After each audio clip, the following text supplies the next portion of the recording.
All right, it's time to talk this otherworldly basketball team that we all root for and that we all have been just astonished by on a night by night basis, playing these down to the wire, crazy games and somehow pulling out every single one of them. And the Knicks are, I think, now 6-1 in these crunch time games, these games that end up within 5 to 10 points that are close throughout the game. They've only lost one of them. I mean, what more could you ask for this team? And that one game they shouldn't have lost. What more could you ask for this team? What more could you ask? Last night, they had no business winning that game. They lose Jalen Brunson with 4 minutes to go in the first quarter. He injures his foot, comes back in the game, plays the second half, whatever, they win. The Knicks lose OG Anunoby in the third quarter with 4 minutes to go. They're up 7 points. They still win the game. I mean, have we ever witnessed anything like this? In all of our sports fandoms, whether you're a fan of the Mets, Jets, Knicks, Yankees, Giants, Knicks, doesn't matter. Have any of you witnessed this? It is astonishing that this Knicks team is able to continuously pull through. I watch every one of these games along with all of you, every single one of you in here. Just astonished that the Knicks are winning these games. The fact that they are built this well. The fact that the amount of heart that these guys show is just unbelievable. You could go down the roster. Every single one of these guys, now the 7 in the rotation that play, all of these guys, you plug and place them on any team in the NBA, and that team is better. I'm even going to say Precious Achiuwa. Most teams, I'd say every single one of those guys, 1 through 7 in the Knicks, would play on any team in the NBA, even Precious, especially Deuce McBride, who, again, didn't have a great game. The Knicks are struggling to find production from anyone else besides the Villanova Big Three, and they're still winning these games. It's just unbelievable. It's unbelievable.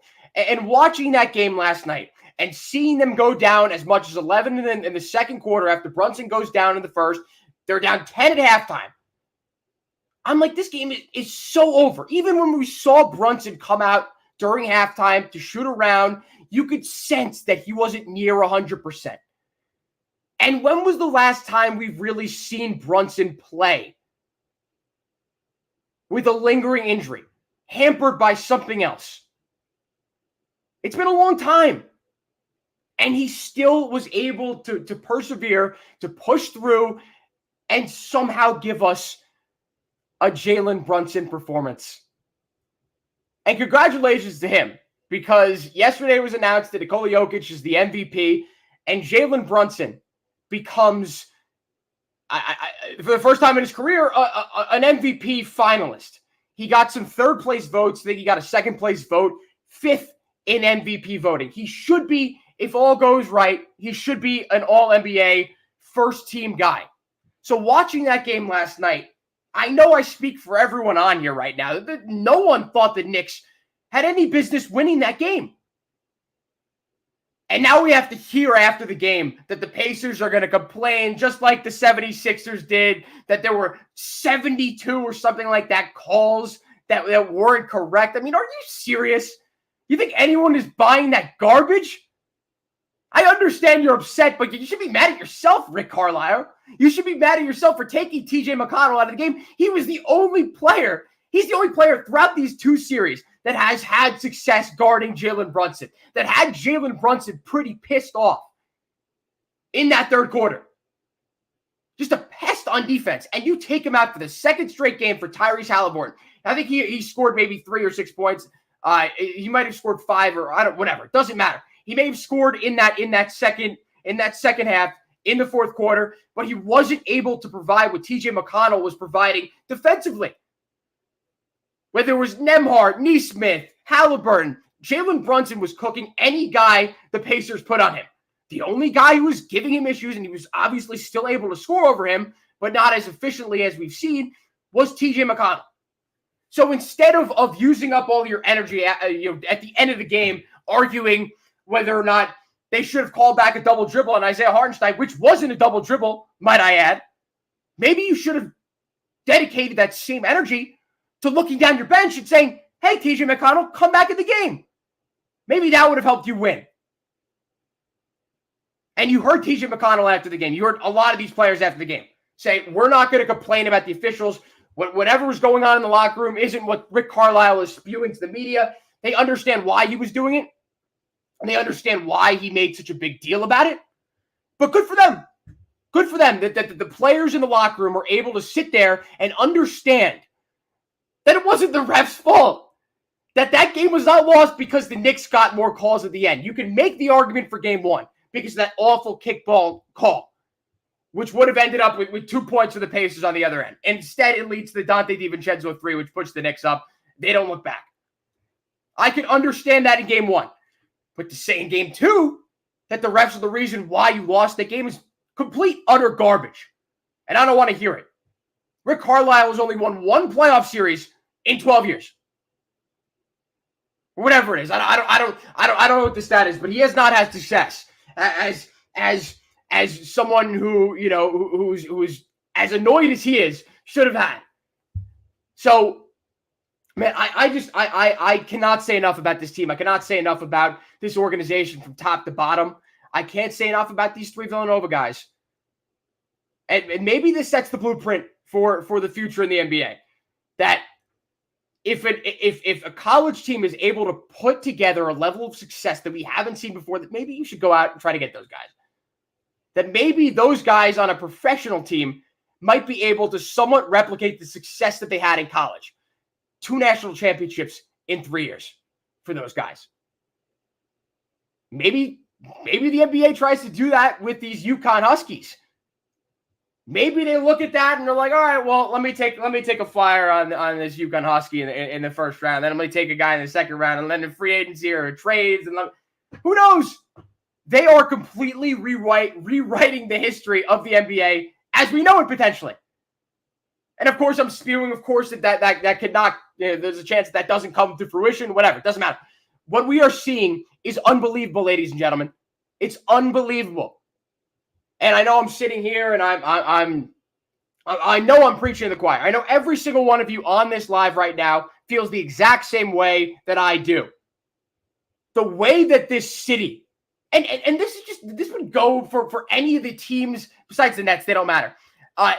Any one of these teams, if you go out there and show heart in New York City, if you go out and you allow the city to embrace you, you will be remembered forever. And that city will embrace you completely.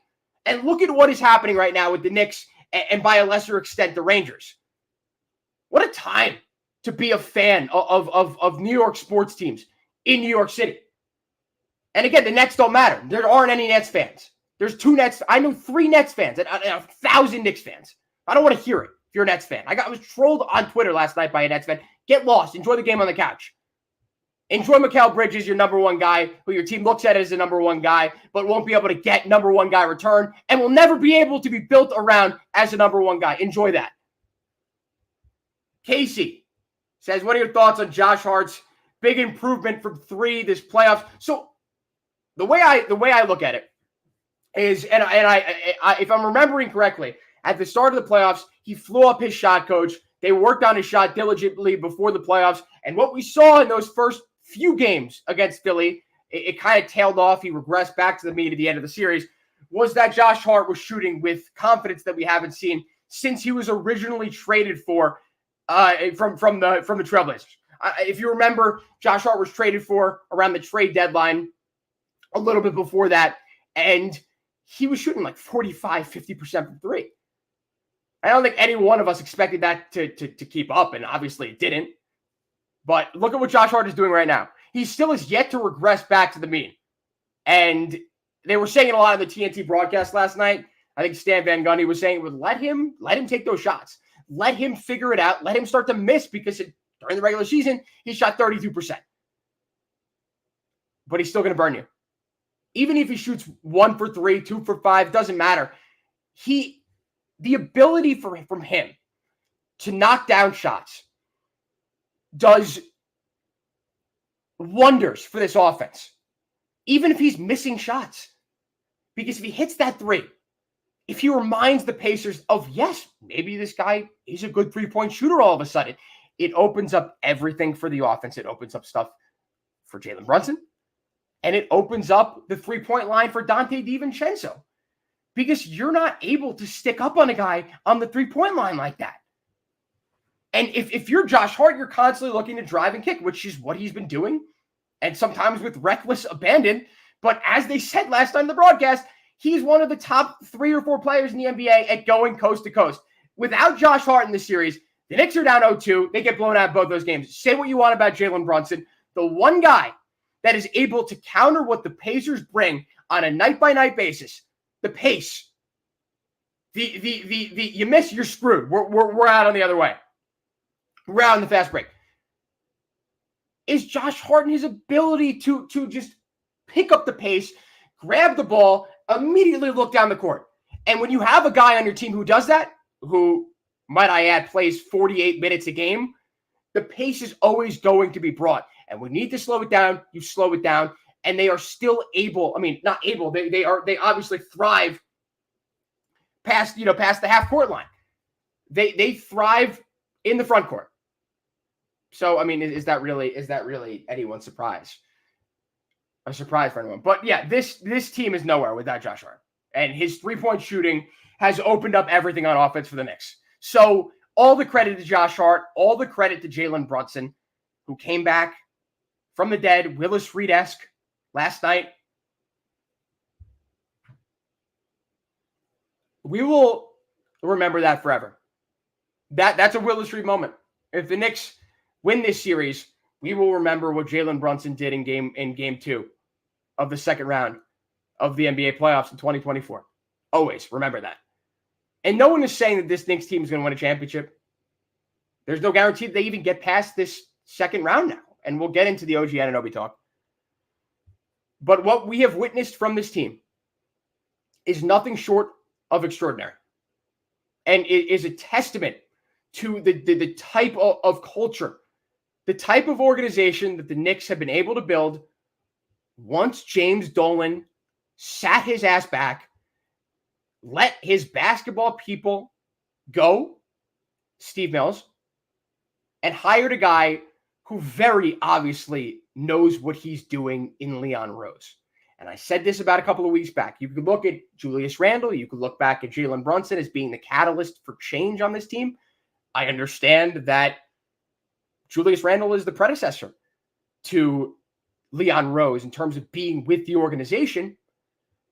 But the main catalyst behind all of this is Leon Rose, is what he has been able to do. The hiring of Tom Thibodeau, the best Knicks coach that we have seen since Jeff Van Gundy.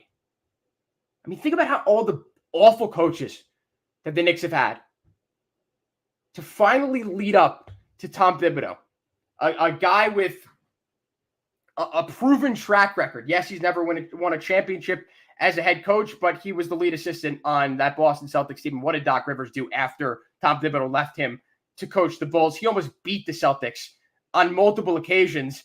And those series against that Celtics team, when you look at what the Celtics did in 2008, I know I'm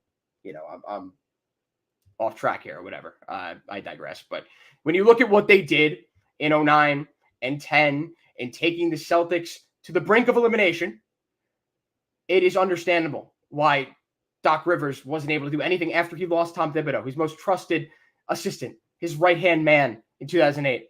And the Knicks, with Tom Thibodeau, with Jalen Brunson, with this culture that they have built, have been able to completely revitalize basketball in New York City. And this is something that I harp on all the time, is that some teams in certain cities can only be successful, can only win in certain ways. The Knicks, when they bring it defensively, when they play physically, when they have guys who possess immense amounts of heart, that is when they're most successful. When you look at the New York Giants, when their defensive lines are getting to the quarterback on a week-by-week basis, that is when they win. When you look back at the 80s, the 90s, and then 2007, 2011, that's how the Giants won. Why were the Knicks so successful in the 90s? They play physical, hard-nosed basketball, and what are the Knicks doing right now? Exactly that. And again, to go back, and first off, let me bring this up. because I saw this headline on ESPN. If you haven't seen it, I forgot which show it was on. Doesn't matter. That the Knicks pulled that win off last night. And to anyone, to the naked eye, to the untrained eye, anyone who watched that understood that this team is for real. This team is able to do things that other teams are just not able to do. What does ESPN ask today? Again, I don't know what show it was on. I don't really care. Are the Knicks really good or are they overrated? How is that still a talking point? At this point in 2024, on May 9th, in the year of our Lord 2024, how is that a talking point? There is no disputing that there's a Knicks for clicks agenda among these big news organizations, among ESPN, among Fox Sports, among whatever, you name it, among TNT especially, where you've got three professional Knicks haters in Chuck, Kenny, and Charles. And Shaq, Kenny, and Charles. Those three guys hate the Knicks more than anyone in media. More than anyone in media. And I got my dad saying OG is done. I don't. Are you citing a fact? Are you citing a report? Because in that case, can be very upset. Or no. That's why I don't listen to you. Okay. Well, sorry for the false report from my father saying that OG is done. But speaking of OG Anunoby, he left the game last night with about 3 minutes to go with that third quarter. My dad's saying that he's out for the playoffs. According to Woj. Sorry about this, but I'm going to have to check this out, and I don't. According to Woj, I don't see that. So if anyone reputable, not named Peter Gelman, finds this, then let me know. But I just don't see that, and I don't think that the Knicks would rule him out at that point yet. Maybe you fell for I don't know, Barry McCockner or whoever, or NBA Centel. So again, I'm not. No speculation here. We're going off the reports that we have and not any false reports that my dad is spewing. But the Knicks without OG Anunoby are in trouble. And let's just look at it objectively. And we look at what he's able to provide you on the defensive end of the floor, being a top 2 perimeter defender in the league, who can also defend in the paint, who is long, who is physical, who has quick hands. I mean, say what you want about Jaden McDaniels. Say what you want about any of the other really good perimeter defenders in the league. It's very tough to match OG Anunoby's physicality and his length. And yes, Precious Achiuwa, you can implement him in there. He works for the series because Pascal Siakam is the power forward on this Pacers team. But it's impossible to match what OG Anunoby offers you, and especially what he gave you in this game in the first half in that third quarter. 28 points, his career playoff high. So disappointing. So disappointing. And my dad sends me this tweet. You got God. You got God. Look at the username @_GC24. Does that look like Adrian Wojnarowski? My God. What OG Anunoby gives you is someone who is just an absolute game changer for this Knicks team. And you see what the stats are. 26-5 with OG Anunoby, or 26-6, whatever it is. Just an unbelievable win-loss record when the Knicks have OG Anunoby in the lineup. They had him last night. Without OG Anunoby, the Knicks would not have been able to recover from the deficit that they would have been in when Jalen Brunson went down. They were only down 10 at the half. I understand only 10. The Pacers had 71 points in that first half. And the Knicks had 61. The Knicks were shooting 60% from the floor. And where do you think all of that offensive production came from? From the start of the game, first off, and then especially after Brunson went down with the injury. It was OG Anunoby, who looked like Kawhi Leonard. Let's talk about this realistic. He looked like Kawhi Leonard. He plays very similar to Kawhi. He's got a very similar release. Kawhi has a little bit more arc on his jump shot, but that high release point, the fadeaway jumpers, the step back jumpers, he looks a lot like Kawhi Leonard, and he looked a carbon copy of Kawhi Leonard last night. And if the Knicks don't have him for the rest of the playoffs, the Knicks Supposedly, I mean, from what I saw from a few doctors who, do fantasy stuff in football, and they also, with nothing going on, they do NBA and basketball. And I don't want to, it was one of the reputable ones out there that wasn't like, my dad citing a tweet from some random account. But this guy said that OG's got a hamstring strain. So at minimum, you're looking at 1 to 2 games out. There's internal pessimism from the Knicks organization about OG Anunoby playing tomorrow night in Game 3, and no surprises there. But if the Knicks lose OG Anunoby for the rest of the playoffs, obviously obviously their ceiling goes down drastically, and obviously you're looking at a completely different situation, completely different expectations with Anunoby out. Say what you want about losing Bojan Bogdanovic. Say what you want about losing Mitchell Robinson. The Knicks' biggest X factor on their team is OG Anunoby. And thank everything that exists that the Knicks are up 2-0 in the series, because they have a little bit of a cushion. And we'll see what happens. I think that the Pacers are going to blow out the Knicks in Game 3. If not blow out, the Knicks love to keep it close. I think they're going to score 130, 140 points in the Knicks. The Knicks just do not have what it takes to keep up with these guys. And now you take out one of these guys out of the lineup. OG Anunoby is playing 40-plus minutes a game. You take out 40 minutes a game. And I understand Precious Achiuwa was barely playing. Precious Achiuwa is now going to be playing 40-plus minutes a game. It's going to be the exact same situation in the middle of February into March, where Anunoby was out and where Precious Achiuwa and Isaiah Hartenstein were holding down the fort. But now, who's your backup center? You're going to play Josh Hart at the 4. I understand that. To take away some minutes from Precious, because Precious can't play 45 minutes a game. If he's playing 45 minutes a game, it means there's no backup to Isaiah Hartenstein. And Hartenstein could play at the max. I think his career high in minutes was 36 this playoffs. I'm not 100% sure what he did in game 2 last night, but he's not a guy you could run out there 45 minutes a game. Are you going to play Jericho Sims? Second you're looking at Jericho Sims as an option in the series, the second you're screwed. So I'm not trying to bring everyone's hopes down, to bring this, this train to a halt, considering what we witnessed last night, the F Reggie Miller chants, the hype, leaving the Garden, the love that the city has for Jalen Brunson. I'm not trying to bring that all down, but let's be realistic here. Without OG Anunoby, the Knicks are going to have trouble closing this series. They might do it, sure. Fine. They win the series in 5-6 games, maybe 7. Awesome. The Knicks have no chance. The Knicks will get swept. They'll lose every game by 20 points against the Celtics if they don't have OG Anunoby in the lineup. It's as simple as that. And so hopefully this is a week to 2 week injury. A week injury would put him out the next 2 to 3 games.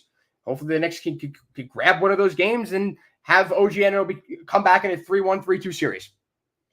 But this series is far from done, especially with the injuries. And we have no idea whether or not Brunson's going to play in game 3. And everyone, he said in a post-game press conference that, that he did with Dante DiVincenzo, the two of them together, that he's good. That's all he said. It was as simple as that. He's good. I'm good. Jalen Brunson, he's not going to come out and say, "Oh my God, I'm hurting. I'm in pain." There's no excuses from this Knicks team, which makes it that much more infuriating that we constantly have to hear from the opposing teams the Knicks play about these complaints about the refs. It goes both ways. It's physical basketball. Sometimes you're not going to get the calls that you want. The amount of times that Brunson's been hit and these haven't been called, the amount of times, not the amount of times, I don't know if you saw, but last night, Tyrese Halliburton very obviously grabbed the jersey of Jalen Brunson. They didn't call that. Do you see the Knicks complaining down the floor? Do you see them citing 72 missed calls, in the post game? No, because that's not what this Knicks team does. They're not babies. They don't whine. They don't cry to the ref. I mean, Brunson complains, I think fairly, to the refs a lot. You can't. It's few and far between guys in the NBA that don't argue every call. So you can't say the Knicks aren't guilty of it. Of course, Jalen Brunson is from time to time. Of course, everyone wants to review every single call that doesn't go their way. And for the most part, for the Knicks, it's actually worked out in this playoffs. The Knicks have gotten most of these challenges right. Hopefully that continues. And, there are plenty of times when guys are like, challenge it, and then it doesn't come to fruition. They lose the challenge. But the Knicks have not had that lack of success there. But final thoughts here. Final thoughts among what has been just an unbelievable amount of positive sentiments and hope and optimism is the fact that we should all sit back and be grateful for what we are watching.